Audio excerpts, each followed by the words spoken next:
Hey, Shalom, Shalom. First and foremost, I want to say call halal, Yahweh, Ba'ashem, Yahweh Shai, Ba'ashem, Rakah, Kodash. I want to send double honors to the apostles, elders, and bishops of Great Millstone. I want to send much peace, love, and salutations to Yakim out there pushing the word of Yahweh, Ba'ashem, Yahweh Shai, sincerity and truth. This is brother Ariala. And this is another mindset video. Just talking to the breadwinners of camps.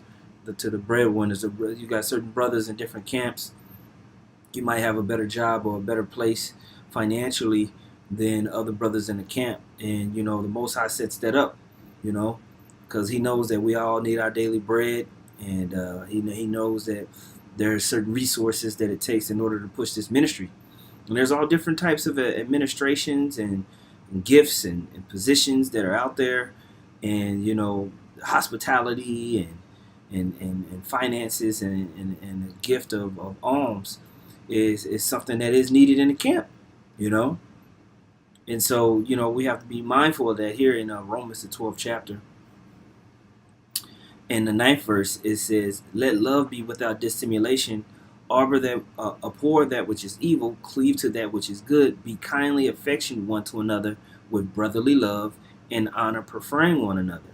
Not slothful in business, fervent in spirit, serving the Lord." Okay? It says, "Rejoicing in hope, patient in tribulation, continuing instant in prayer, distributing to the necessity of saints, given to hospitality." Right? And so you got to have a spirit, that agape spirit, and sometimes it can be difficult navigating, within the brotherhood. You got brothers that you get a better job situation, or you come into some money. It's not necessarily everybody's business in the camp how much money you got, and that's why it's important to, communicate with maybe your ranking officer and everything like that. How to distribute. Of course, we give our tithes, we send our tithes, but you brothers should be pooling resources amongst yourselves. And sometimes, according to the strength of what a brother has, there's going to be a little bit more coming from, that particular brother, coming from you. And you got to have that spirit inside of you, and knowing that you're being given to hospitality.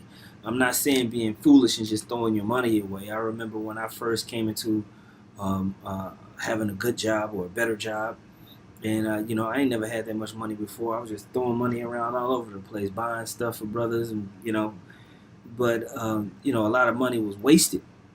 But once you mature and you learn how to have money in your pocket, you learn how to distribute and help in the spots where it's needed.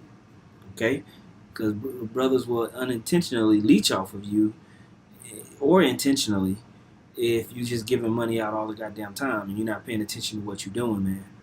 So it does take certain levels of maturity and experience to understand how to move in this thing. Here in 1 Timothy chapter 6, in the 17th verse, it says, "Charge them that are rich in this world, that they be not high-minded, nor trust in uncertain riches, but in the living power, who giveth us richly all things to enjoy. That they do good, that they be rich in good works, ready to distribute, willing to communicate." So these are some of the attributes that you got to put onto yourself. If you're, maybe you're making strong six figures within the camp, or maybe you got a nest egg or something that was entrusted unto you, you got to make sure that you don't get high-minded, because that's what happens when Jake gets a pocket of cash. He get high-minded. I remember my dad, I knew when he got paid, because he was a totally different person. He walked with a certain walk that I was like, he got money in his pocket, he got paid. Laughing all loud, teeth showing, strutting, And Jake don't know how to have money in their pocket, man. But the Most High might bless you with funds. You got to understand to move spiritually. That you do good, be rich in works, ready to distribute, willing to communicate. And when we're talking about willing to communicate, it don't mean humble bragging, because that's what happens too. Oh, since I got this money, what I'm saying, I was like, well, I can get you whatever you need. I got you, bro. No, I ain't talking about that. Is working within the order, within the order of the camp, to make sure everything is taken care of, and if you need to help out and move things around, then do so. Okay, because you're helping the ministry forward itself, right? You're not just throwing mud at the wall, slinging mud at the wall, so to speak. Got to be mindful. Got to be mindful, because making money within the camp is a part of the administration. Okay, but it has to be communicated. Okay, because you got Jake that's making good money, but they're sacrificing the ministry to do so. So you got to watch out for that too. It's got to be a balance. If you ain't never at class, you ain't never at camp, can't do no sit downs. You're just unavailable because you got to make this money. Well, then now you're making the money the main thing instead of the being rich in good works through the ministry, which should be the main thing. Okay, so you gotta watch out for that, man. Verse 19 says, laying up in store for themselves a good foundation against the time to come, that they may lay hold on eternal life. Okay, so all of these things are still building up spiritual riches, spiritual treasures, even though you might be helping provide for the camp with carnal means, so to speak. You know, we just have to understand that. All right. So, when you read here in 1 Corinthians, the 12th chapter, it talks about spiritual gifts. And it talks about how there's diversity in gifts, right? But it's from the same Spirit, difference in administrations, but one Lord, same Lord. All right? And so, I'm not going to go ahead and read through this. You can read through it, but as you read through it, you understand that the Most High might bless you with that administration, to help with the treasury, help build it up and everything like that, especially if you only got 4 to 8 men in your camp. Once you start with a bigger camp with bigger numbers, it might not be that big of a deal, because if you got 40 men in the camp, everybody put $10 on it. You know what I'm saying? We can get what we need pretty much. Everybody put $20 on it. We good. But if it's 4 to 8 men, and most of the brothers pretty much got living check to check, doing the best they can, but that's really all they got, and you blessed. It goes like that. Yeah, so you'll have to make do with it, with what resources certain brothers have, and if you have more, then hey, through the Spirit and power of Yahweh Shem Shah, you end up giving more. And pulling our money is something, especially when you read in the New Testament, Acts and Corinthians, Paul talks about it. We pulled our resources together to make things work. Here, after Pentecost, here in the book of Acts, the 2nd chapter, in the 44th verse, it says, and all that believed were together and had all things common, and sold their possessions and goods, and parted them to all men as every man had need. And they continued daily with one accord in the temple, and breaking bread from house to house, they eat their meat with gladness and singleness of heart. Right? So, this during these times, Jake was just coming together, pulling their resources, selling what they had to push forward the ministry. All right? And we do the same thing here now that in these times, man. We pull our resources, brothers come together, and certain brothers have more, certain brothers have less. And we may make it work so the camp can move, but you can't move like a nigga, man. And you can't be doing things with a grudge in your heart. The Most High don't like that, and it'll come out too. It'll come out. This is 2 Corinthians chapter 9, verse 6. In the NLT, it says, "Remember this: a farmer who plants only a few seeds will get a small crop. But the one who plants generously will get a generous crop. You must each decide in your heart or in your mind how much to give, and not give reluctantly or in response to pressure. For the Most High loves a person who gives cheerfully. And the Most High will generously provide all you need. Then you will always have everything you need and plenty left over to share with others. As the scriptures say, they share freely and give generously to the poor. Their good deeds will be remembered forever." So, brothers that's blessed, as breadwinners, have more money to, as you generously sow into the camp and help the camp function, and sow into the apostles and the bishops. Hey, the Most High is watching those things because you helping the brothers go out there and push His work and keep their mind in the faith and in the truth, man. Because money issues is a distraction. When you broke, it's hard to concentrate sometimes, man. You know, and when you got too much money, it's hard to concentrate sometimes. That's why the Paul talks about being abound and being abased and knowing how to be content. Scriptures talk about, you know, just having just enough to get by, so you can just focus on what you need to focus on. Okay. So you don't want to be caught, like chasing for riches, and we've all been in that place. I've been in that place. You got to watch out for that, man. Chasing after riches, and you know, I'm to a place now in this walk to where it's just like, hey, we're just gonna grind this thing out and make it work. Go to work, do the work, work out, just like the brothers out there in the West Coast say. Okay, and just, you know, get through this thing, right? This is Sirach chapter 29, and verse 8 in the GNT. It says, "Nevertheless, be understanding with those who are poor. Don't keep them waiting for your generosity.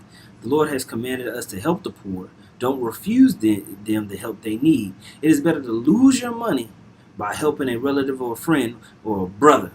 All right, this is a relative or a friend, who is my mother, who is my brother, except those that do the will of the Lord. That's what it's talking about, working amongst the Akyam. All right? It's better to lose your money to help a relative or friend than to lose it by letting it rust away under a rock. Use your wealth as the Most High have commanded. This will do you more good than keeping your money for yourself. Count among your treasures the fact that you give to the poor. It will save you from all kinds of trouble and will be a better defense against your enemies than the strongest shield or stoutest spear, right? Because when brothers have the camaraderie and generosity and love amongst each other, that builds trust, and that energy vibrates, man. All right, and it glorifies Yahweh Shem Shai when brothers are on one accord with one another, man. All right, now on the backside of that thing, don't just be, there's order to this thing. All right. So I'm gonna tell you right now, you got certain brothers that's in our camp, they make great money, and then you got other brothers that might come up in need. You don't just run up to that brother asking him for some money, man. All right, things have to be reported up. So maybe a young brother, or maybe even an officer, you know, a brother of rank might be coming to an issue. It gets reported. We don't just individually, you know, behind the scenes be hitting people up for funds. Okay? You've had certain scandals back in the day where guys just hitting brothers up on YouTube, hitting them up in their DMs. Hey, man, brother, I'm up on hard times, man. I was just wondering if you could cash out me $25. Lo and behold, he done did that to 15 guys, man. And he just he just rotates who he hits up each month. That's why everything must be reported, even if it's something small. It's accounted for. All right, we're stewards. Stewards keep a ledger of what's going on in the household. What comes in, what comes out. Now, any of you brothers that work retail, you understand you can't leave that register without the ledger being right. If there's penny missing, it needs to be accounted for. Where's that missing penny? I remember I used to work at HEB, which is down here in the South, a region of grocery stores back when I was in high school. I remember one guy, he would always come a penny or two short. He got rolled up, and he threw a big temper tantrum. He's like, man, it's only 2 cents, man. It's only 2 cents, man. But that was like the third time he came up short by a penny or 2 cents. And they wasn't playing with the dude, man. They're like, where the money at? So likewise within the camps, all these things must be taken seriously. So if you do got bread, and of course you want to give the money to a brother, no, man, it needs to be reported in. Don't just be sliding nobody no money on the side all the goddamn time, man. All right? Because at certain times a brother be asking for money, you don't give it to him. Because he needs to figure it out. He needs to grow the hell up. All right. There's certain situations, certain brothers ask for some money. It's like, nah, figure it out. And what do? They figure it out. The brothers is just, young men, just, never really been out by themselves probably before, learning how to grow the fuck up, be responsible, learn how to budget your bank account, and all those things have to be done, man. How we gonna be kings and priests and you can't even look at your bank account and take yourself seriously, you know? So you got to watch out for those things too. All right. That's why it says this in Sirach chapter 14. All right. In verse 3, riches are not comely for a nigger. And what should an envious man do with money? All right. So, it's not comely for a niggard or a stupid, simple person to come into bread. They just going to lose it. All right. They just going to waste it. So the gift or the administration of having funds and helping distribute that amongst the camp. And another way that brothers give to the camp is their hospitality with their crib. You might have brothers in the camp. They got kids. They got a wife. Brothers don't want to be all up in their brother house. But if you're single by yourself, got space, you might be the camp house for a while. And that, hey, it's not the easiest thing. Chicks spilling wine on your carpet, breaking chairs, sitting down on the chair break, loud. You got to deal with it, man. That's part of being in this ministry and being hospitable. Okay? And brothers that have rank and here in Dallas, at one point in time, most of these brothers have been in the camp house. My house was Elder Yashawamba, Yadakai, several brothers, Sign Nalawin used to be in the camp, Mike Allah, now Priest Shahar and Kadar. We go over there and have class, cook, whatever.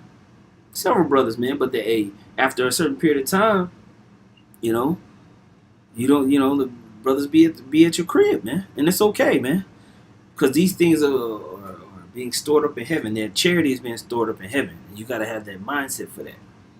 Man. Okay. So just understand, brothers that might have better jobs and making more money or whatever, as long as it's not interfering with your ability to do this ministry, that's a part of this thing too.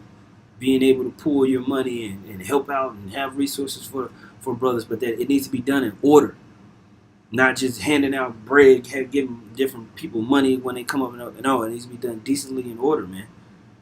It needs to be ran through the officers and making sure things are done on point. All right. So I just wanted to talk about this because these are things that happen within the camp. Okay. First Peter chapter 4. Verse 8, and it says, and above all things have fervent charity among yourselves, for charity shall cover the multitude of sins. All right, because you got certain guys that, they don't want to open up their house for brothers. They don't want to give a little extra when they can. Most High sees that. Most High sees it. Verse 9, it says, use hospitality one to another without grudging. So if you've been hospitable, you opening your doors for brothers, but you got that grudging spirit inside of you, all mad because the brother's there, all in your space. You want to do this, but you can't because brother. No, man. It says use hospitality one to another without grudging. All right, it's a blessing to have brothers over there, man. And it's all for a period of time. But you gotta embrace it. You gotta embrace it. We all go through it, man. And it could be years, man. Okay? The Most High is taking you through that for a purpose. Embrace it. And you know what you say? Call halal Yahbashim Yahushua. That the Most High has entrusted me to be here, to be hospitable and take care of these men. And help take care of these men. And Yahbashim Yahushua give me the strength to do it for as long as I need to do it. You gotta have that spirit, okay? I remember, bros be at my house. They spend the night. Brothers be up so damn late. I had to go to work in the morning. I just go lay down, go to sleep, and they just do their thing. Oh well, it'll be all right. Now that I'm older, I be missing having brothers at my crib. You know, I be wanting brothers to come over. You know, so things are cyclical, bro. It's cyclical. Verse 10 says, "As every man that receiveth the gift, even so minister the same one unto another as good stewards of the manifold grace of the Most High." Okay? So, yeah, man, I just wanted to touch on that, man. Lord willing is edifying, man. I want to say, call halal, Yahweh Bashim, Yahweh Shai Bashim, Rakah Kodash. Double honors to the apostles, elders, and bishops of Great Millstone. Much peace, love, and salutations to you, Akiam out there. Pushing the word of Yahweh Bashim, Yahweh Shai, sincerity, truth, shalom.